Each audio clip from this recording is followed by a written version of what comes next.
Hi friends, chapati பூரிக்கு ஏற்ற ஒரு சைட் டிஷ் ரெசிபி. கண்டிப்பாக சிக்கன் எடுத்திங்கன்னா இந்த சாப்ஸ் ஒரு தடவை ட்ரை பண்ணி பாருங்கள். இதுக்காக ஒரு மசாலா அரைக்கிறதுக்காக தேங்காய், இஞ்சி, பூண்டு, பச்சை மிளகாய், வெங்காயம், புதினா தலை, பட்டை, கிராம்பு, சோம்பு, கசகசா, மல்லி, அதுக்கப்புறமா மிளகு, இதை நல்லா நைஸாக அரைச்சி எடுத்துக்கலாங்க. இப்போ தாளிப்புக்கு வெங்காயம், தக்காளி, புதினா தலை, பச்சை மிளகாய்.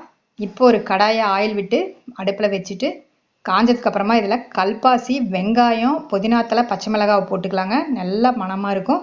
இப்போ இதில் வாஷ் பண்ணி வச்ச சிக்கன், கட் பண்ணி வச்ச தக்காளி, உப்பு, மஞ்சத்தூள், மிளகாத்தூள் ஆட் பண்ணிக்கலாங்க அவங்கவுங்க காரத்துக்கு தகுந்த மாதிரி. இப்போ இதில் கொஞ்சம் கலந்து விட்டுட்டு இப்போ இதில் அரைச்ச மசாலா விழுதை சேர்த்திக்கலாம்.